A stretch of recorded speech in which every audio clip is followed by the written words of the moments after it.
ఇవన్నీ బాగానే ఉన్నాయి. మీరు గతంలో గూడా కాళేశ్వరంకి సంబంధించినటువంటి, మిషన్ భగీరథకు సంబంధించినటువంటి, అలాగే దళిత బంధులో స్కాములు జరిగినాయని ఇట్లా చాలా స్కామ్‌ల గురించి కూడా డిస్కషన్స్ వస్తా ఉండేది. ఇప్పుడు మొన్న ముఖ్యమంత్రిని కలిసిన తర్వాత ఇలాంటి స్కామ్‌లకు సంబంధించినటువంటి విషయంలో ఏమన్నా డిస్కషన్ జరిగిందా? ఎట్లా ముందుకు పోవాలనేటువంటి విషయం ఏమన్నా మిమ్మల్ని ఏమన్నా సంప్రదించడం, లేపోతే మేము ఈ రకంగా ముందుకు పోదలుచుకున్నామని మీతోని షేర్ చేసుకోవడం అలాంటివి ఏమైనా జరిగాయా? అది జరగలేదు కానీ మాకు వరంగల్ నుంచి వచ్చిన వెంకటనారాయణ ఆర్థిక శాస్త్రవేత్త ఓకే. ఆయన ఏమనంటే మీకు ఒక ప్లాన్ ఉండాలి, మీకు ఒక అంటే ప్లానింగ్ కమిషన్ అక్కడ వాడు తీసేశాడు. ఆ నీతి ఆయోగ్ రోజు రోజుకి సమస్యలు వాళ్ళకి మొత్తంగా దేశ భవిష్యత్తు అని ఏం లేదు. ప్లానింగ్ కమిషన్ ఎంత తీసేశారో మనకు తెలియదు. ఈ దేశానికి ఇప్పుడు దిశ ఏమిటో తెలియదు. $5 ట్రిలియన్ ఇట్లా మాట్లాడితే ఆ $5 ట్రిలియన్ ఎక్కడి నుంచి వస్తాయి, ఎట్లా వస్తాయి, ప్లాన్ చేసేవాళ్ళు ఉండాలి కదా. రాష్ట్రానికంటూ ఒక ప్లాన్ కావాలి అని అన్నప్పుడు ఆయన కూడా ఒక పర్స్పెక్టివ్ ప్లాన్. మేమేం చెప్పామంటే మీకు ఒక దిశ ఉండాలి. ప్రభుత్వం ఉట్టిగా రోజు రోజు పనిచేయడం కాదు. తెలంగాణను భవిష్యత్ తెలంగాణను ఏ దిశగా తీసుకెళ్తున్నాం, అసలు రాబోయే తెలంగాణ వచ్చే తరాలకి ఎటువంటి తెలంగాణ కావాలి అనేటువంటి ఒక పర్స్పెక్టివ్ లేకుండా మీరు ఏమి రోజువారీ దినచరణలో అది రోజు పొద్దున్న నుంచి సాయంత్రం దాకా ఆ సమస్య ఈ సమస్య సరే సమస్యలు వస్తుంటాయి, పరిష్కరించాలి. కానీ ఏ రాష్ట్రానికైనా ఒక విజన్ ఉండాలి. ఆ విజన్ లేకుండా మీరు పనిచేయడం సాధ్యం కాదు. కనుక ఆయన ఏం చెప్పండి, మీకు ప్లానింగ్ ఉండాలండి. ఇప్పుడు ప్లానింగ్ బోర్డుకు చిన్నారెడ్డి గారిని ఎవరినో వేశారు. సరే దానికి ఫుల్ ప్లానింగ్ బోర్డు ఉండి దానికి రిసోర్సెస్ ఇచ్చి వాళ్ళ పని ఏమిటంటే నిష్ణాతులతో నిపుణులతో చర్చించి తెలంగాణకు ఉండేటువంటి మౌలిక ఇప్పుడు ఈ ప్రాజెక్ట్ కట్టారు కాళేశ్వరం కానీ లేకపోతే మీకు రంగారెడ్డి పాలమూరు ప్రాజెక్ట్ కానీ, అసలు ఈ ప్రాజెక్టులు కట్టేప్పుడు దాని ఖర్చు ఎంత, దాని నుంచి ఎంత ఆదాయం వస్తుంది, ఎంత కల్టివేట్. ఇప్పుడు కాళేశ్వరం విషయంలో ఏమైందంటే ఇప్పుడు వచ్చిన ఈ సమస్యే కాకుండా కాళేశ్వరం మనకు పెట్టే ఖర్చు, ఎలక్ట్రిసిటీకి పెట్టే ఖర్చు, అవన్నీ దాని మెయింటెనెన్స్ ఖర్చు, ఒకవేళ మీరు ఎకరానికి అంటే మీకు నీళ్ళు ఇస్తే మీకు ₹100 ఖర్చు అయితే ఆదాయం ₹75 వస్తుందని నిపుణులు చెప్తున్నారు. అంటే నిరంతరంగా ఈ ప్రాజెక్ట్ వచ్చినాక ఆదాయం పెరగాలి. అంటే ₹100 వచ్చే చోట ₹150 రావాలి. అప్పుడు ₹50 అదనంగా సమాజంలో సంపద వస్తే ప్రభుత్వానికి కొంత ఆదాయం వస్తుంది. కానీ మీరు ₹100 ఖర్చు పెడితే ₹75 ఆదాయం వస్తే ఇది రాబోయే కాలంలో మీరు 100 సంవత్సరాల తర్వాత కూడా ఇదే పరిస్థితి. కనుక దీన్ని ముందు మనము అంటే దాన్ని పూర్తిగా ప్రణాళిక వేసి దీనివల్ల వచ్చే ప్రయోజనం ఎంత, దీని మీద అయ్యే ఖర్చు ఎంత, ప్రభుత్వం ఎంత ఖర్చు పెట్టవలసి ఉంటుంది అంటే అప్పుడు అది ఎప్పుడు సాధ్యమవుతుందంటే మీకు ఒక సమగ్రమైన ప్రణాళిక ఉన్నప్పుడు. నిపుణులు వాళ్ళు ఆర్థిక శాస్త్రవేత్తలను పిలిచి ఈ ప్రాజెక్ట్ కాస్ట్ బెనిఫిట్ ఎంత, రేపు ఇంత ఖర్చు పెడితే ఏమవుతుంది, ఇది మనకు తెలంగాణలో లేదు. ఈ ప్రభుత్వానికి ఈ జరిగిన చర్చలో ఇచ్చింది ఏంటంటే ఒక ప్లానింగ్ అనేది ఒకటి ఉండాలి, ఒక దిశ సమాజానికి ఉండాలి.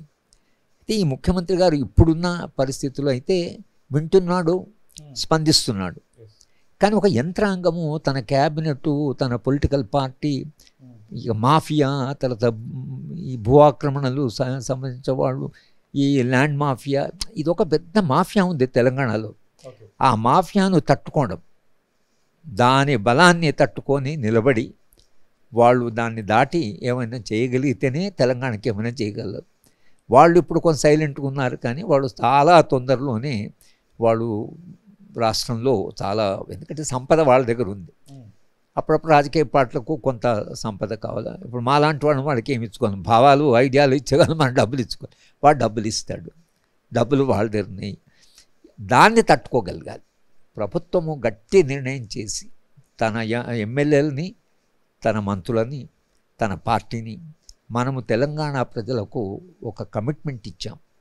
మేము ఇంకో విషయం కూడా ఆయనకు చెప్పాను, కాంగ్రెస్ పార్టీ ఇక్కడ రాష్ట్రంలో ఎలా పాలిస్తుందో ఇది ఇక్కడే కాకుండా మొత్తం దేశానికి వాళ్ళు ఒక, ఎందుకంటే వాళ్ళు ఉందే 3-4 రాష్ట్రాలు, ఏ రాష్ట్రంలో మీరు పరిపాలిస్తున్నారో మీరు మిగతా పార్టీల కంటే మెరుగైన పాలన ఇవ్వగలము అనేటువంటిది మొత్తం దేశానికి ఒక సందేశంగా పంపించగలిగితేనే కాంగ్రెస్ పార్టీకి భవిష్యత్తు. కనుక మీ బాధ్యత తెలంగాణ కాదు, మొత్తం దేశానికి ఉన్నదనే విషయం కూడా మనం చెప్పడం జరిగింది. ఇక మన ఆశంతా ఎలా ఉంటుందంటే ఒక ప్రభుత్వం మారి ఇంకో ప్రభుత్వం వచ్చినప్పుడు, కానీ ఈ ప్రభుత్వం వచ్చిన తర్వాత కూడా మీ లా అండ్ ఆర్డర్ విషయంలో నేను ఆయన చెప్పాను, మీ పోలీసులు 1% కూడా మారలేదు, అదే పోలీసు, అదే ప్రవర్తన. మీరేమో ప్రజాస్వామ్య పునరుద్ధరణ అని మాట్లాడుతున్నారు. ఖమ్మంలో న్యూ డెమోక్రసీ పార్టీ, వాళ్ళు ఒక ప్రజా సంఘాలు ఉన్నాయి, వాళ్ళు ఎన్నికలు కాంటెస్ట్ చేశారు, వాళ్ళకి ఎన్నికల రాజకీయాలు ఉన్నాయి. దాని బ్యాండ్ పార్టీని సూపరింటెండెంట్ ఆఫ్ పోలీస్ అనౌన్స్ చేయడం, అది నిషేధించిన పార్టీ కాదు. తర్వాత ఆయన ఇష్టం వచ్చిన భాషలో మాట్లాడాడు, ప్రెస్ కాన్ఫరెన్స్ పెట్టి. అసలు ఇది ఎప్పుడు కాంగ్రెస్ పార్టీ అధికారంలోకి వచ్చినాక ఒక రాజకీయ పార్టీని నిషేధించిన పార్టీ అనడం అనేది అది సరైన సంకేతం కాదు. ఆ విషయం ఆయనకు చెప్పడము జరిగింది.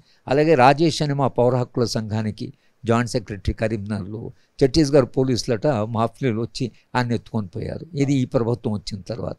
మరి ఎవరు ఎక్కడ పోతున్నారు అని కనీసం లోకల్ పోలీస్కైనా చెప్పాలి. వాళ్ళు ఛత్తీస్గఢ్ పోలీసులైనా కనీసం లోకల్ పోలీస్ చెప్పాలి కదా. శాంతి భద్రత ఇప్పటికి కూడా అది రాష్ట్ర జాబితాలో ఉంది, అది కేంద్ర జాబితాలో లేదు. కానీ వాళ్ళు వచ్చేసి ఇలా మనుషులను తీసుకుపోతే కుటుంబానికి తెలియదు, ఎవరు వచ్చారో ఎక్కడ తీసుకుపోయారో తెలియదు. కనీసం ఒకవేళ అతను ఏదన్నా ఉంటే నేరారోపణ ఏమైనా ఉన్నా ఆయన మీరు ఒకవేళ అరెస్ట్ చేసినా మీరు లోకల్ పోలీస్కి ఈయన మీద ఈ ఛార్జెస్ ఉన్నాయి, మేము ఇతన్ని ఛత్తీస్గఢ్ తీసుకెళ్తున్నాము, మేము తర్వాత ఈయన మీద ఈ ఛార్జెస్ ఉన్నాయని వాళ్ళు నిరంతరంగా లోకల్ పోలీసు చెప్పాలి. ఏం చెప్పకుండా మీరు అట్లా ఓ మనిషిని ఇంట్లోంచి ఎత్తుకపోతే అసలు ఇక తెలంగాణ మనుషులంతా భయపడుతూ బతకవలసి వస్తుంది. కనుక ఇది ఈ పోలీస్ యంత్రాంగం ఏదైతుందో ఇది మారవలసిన అవసరం అవుతుందో అది మనం స్పష్టంగా చెప్పడం జరిగింది. బహుశా ఆ ప్రభుత్వాన్ని, పోయిన గత ప్రభుత్వాన్ని ప్రజలు తిరస్కరించి ఈ ప్రభుత్వాన్ని ఎన్నుకుందనంటే ప్రభుత్వం నుంచి వెళ్ళుకుని కొత్త ఆశలు.